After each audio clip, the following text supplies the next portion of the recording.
পাঁচ ভাই পাঁচটা উত্তর পেয়ে গেল। কৃষ্ণচন্দ্র বলে উঠল, যুধিষ্ঠির দাদা, আমাকে যে সময় হয়ে গেছে, আমার এক ভক্তের গৃহে যেতে হবে। কথা দেওয়া আছে, যতদিন পৃথিবী থাকবে সেই ভক্তের গৃহে আমাকে যেতে হবে, আর সেই ভক্তের গৃহে গিয়ে আমাকে সেবা নিতে হবে। যুধিষ্ঠির মহারাজ বলে উঠল, হে কৃষ্ণচন্দ্র, আমি আপনার সঙ্গে যাব। বলছে, এটাই তো আমি চাইছিলাম, তোমাকে দেখাবো আমি কোথায় যাই আর কলিকে কোথায় থাকে। আজ কৃষ্ণচন্দ্র যুধিষ্ঠির মহারাজে চলেছে কোথায়? বলি মহারাজের গৃহে। আজ কৃষ্ণচন্দ্র চলেছে।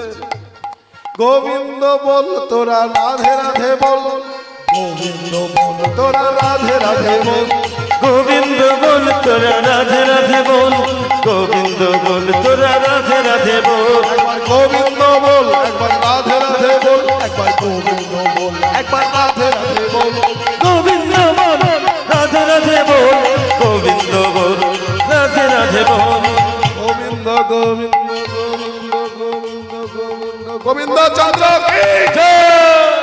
গোবিন্দ বল তোরা রাধে রাধে বল, গোবিন্দ বল তোরা রাধে রাধে বল, গোবিন্দ বল তোরা রাধে রাধে বল।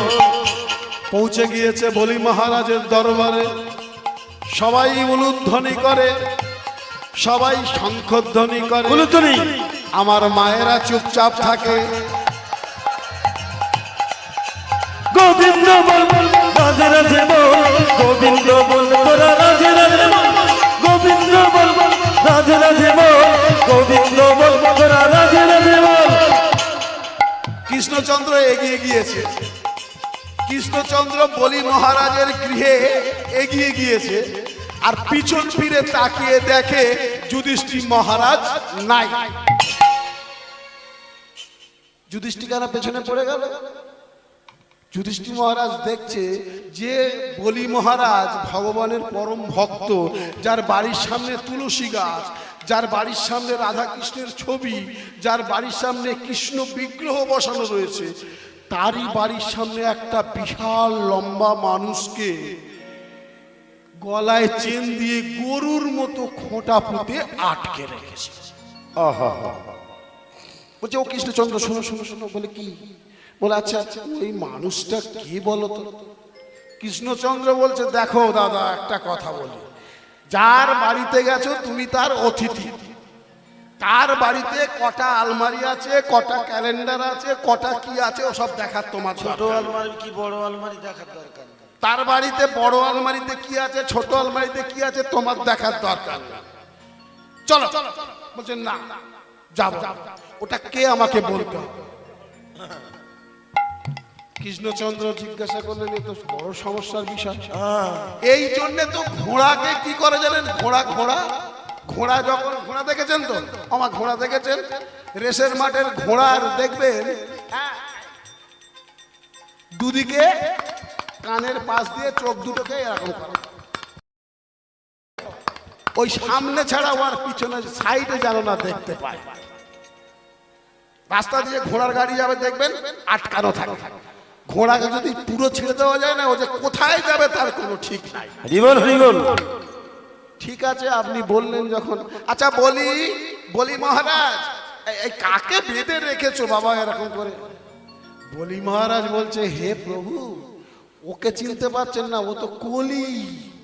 কলি? যুধিষ্ঠির তখন প্রণাম বলছে, শুনেছি কলি খুব দুর্দান্ত বদমাশ, আর তোমার ভক্ত এই কলিকে বেঁধে রেখেছে গরুর মতো।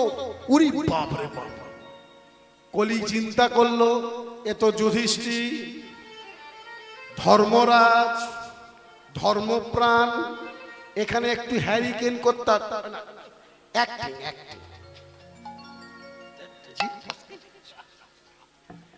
সঙ্গে সঙ্গে কলি একটু অ্যাক্টিং করলো। কেমন অ্যাক্টিং করলো? যে যুধিষ্ঠির মহারাজের দ্বারাই আমার মুক্তি হবে, না হলে বলি সারা জীবন বেঁধে রাখবে। মুখটা দেখুন কেমন করলো।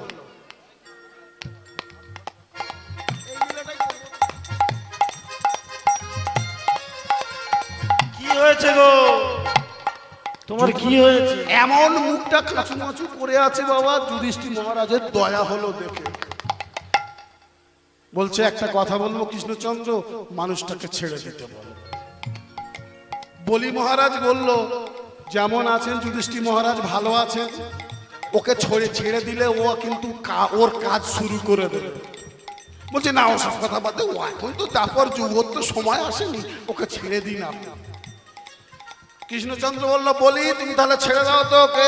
বললো প্রভু আপনি বলবেন আর আমি ছেড়ে দেবো না, এটা হয়? ঠিক আছে কোনো ব্যাপার নেই, ছেড়ে দেব। কলিকে বাঁধন খুলে দিল বলি মহারাজ। আর যাওয়ার সময় কলি বিড় বিড় বিড় বিড় করে কথা বলছে। যুধিষ্ঠির মহারাজ বলল কৃষ্ণচন্দ্র কি বলে বলে যাচ্ছে বলো তো? বললো ও বললো আবার তোমার সঙ্গে দেখা করবে। বলে দেখা করা তো উচিত, এই যে আমরা ছেড়ে দিলাম ওকে তো দেখা করা অবশ্যই উচিত। কৃষ্ণচন্দ্র বলল হত ভাগা, দেখা হলে বুঝতে পারবে। বলি মহারাজের ঘরে সেবা করলো ভগবান, সেবা করে বেরিয়ে আসছে। ওমা আজকে রোদ্দুর উঠেছিল, রোদ্দুর উঠেছিল আজকে। আর রোদ্দুর উঠলে আমরা কোথায় কাঁটা বাবলা গাছের গোড়ায় গিয়ে বসি? রোদ্দুর উঠলে কোথায় গিয়ে বসি? মা বলে বাবলা গাছের গোড়ায়, বট গাছের গোড়ায়। কারণ বট গাছের গোড়ায় মা সীতা বটকে আশীর্বাদ করেছিল, বটকে বর দিয়েছিল বট গাছকে, যে বট গাছের তলদেশে সদা সর্বদা শীতল বায়ু থাকবে, তাই না? এত রোদ্দুর ভগবান কৃষ্ণচন্দ্র লীলা করলেন, এত গরম ফেললেন। যুধিষ্ঠির মহারাজ বলে উঠলো কৃষ্ণচন্দ্র খুব কষ্ট আছে, চলো গিয়ে বট গাছের তলায় গিয়ে বসি। কৃষ্ণচন্দ্র বলে বাবলা গাছের তলায় গিয়ে বসো, তো বট গাছের তলায় যেও না, তোমার সবসময় টেরা বাঁকা কথাবার্তা। চলো বট গাছের তলায় একটু রেস্ট নিয়ে একটুখানি বিশ্রাম নিয়ে তারপরে আমরা চলে যাব। ও বট গাছের তলায় গেল। আজকে কি বৃষ্টি হয়েছিল? কিন্তু বট গাছের তলায় বৃষ্টি অঝরে ঝরে পড়ছে। আরে যুধিষ্ঠির মহারাজ চলে এসো। আরে বাবা তুমি তো ভিজে গেলে একদম। কৃষ্ণচন্দ্র বলে কোন জায়গায় বৃষ্টি নেই, বট গাছের নিচেই বৃষ্টি। আরে বাবা ভিজে যাচ্ছে, চলে এসো। বলছে যুধিষ্ঠির দাদা কোন জায়গায় বৃষ্টি হচ্ছে? বট গাছের তলায় বৃষ্টি করলো। বলে হ্যাঁ তাই তো। বলে হত ভাগা, বুঝতে পারছো না? বট গাছের ওপরে দেখো না জলধারা। যুধিষ্ঠির মহারাজ দেখছে ওপরে বসে আছে সেই মানুষটা যাকে কিছুক্ষণ আগে ছেড়ে দিয়েছে, সে প্রস্রাব করছে। যুধিষ্ঠির বলে হতভাগা বদমাইশ, একটু আগে তুই বাঁধা অবস্থায় ছিলিস বলি মহারাজের বাড়ির সামনে, আমি আর কৃষ্ণচন্দ্র তোকে ছাড়িয়ে দিলাম, আর তুই আস্তে আস্তে তুই আজকে কৃতজ্ঞতা প্রকাশ করলি, পেশাব করে দে গায়ে। আরে আমার গায়ে প্রস্রাব করে দে, আমার দুঃখ নেই, ভগবানের গায়ে পর্যন্ত দিলি। কলি মহারাজ বলছে যুধিষ্ঠির মহারাজ কথা বলবেন না, কথা বলবেন না। তোমার ভগবান শ্রীকৃষ্ণকে তুমি জিজ্ঞাসা করো আমাকে কি দিয়ে সৃষ্টি করেছে। হিংসা, ঘৃণা, বিদ্বেষ, রাগ এসব দিয়েই আমাকে তো সৃষ্টি করেছে। আরে সাপের দাঁতে বিষ দিয়েছে, পিঁপড়ের দাঁতে বিষ দিয়েছে, কাঁকড়া বিচের হুলে বিষ দিয়েছে, আর আমাকে রাগ, হিংসা, বিদ্বেষ দিয়ে জন্ম দিয়েছে। আমাকে যেটা দিয়েছে আমি ওটাই দিচ্ছি।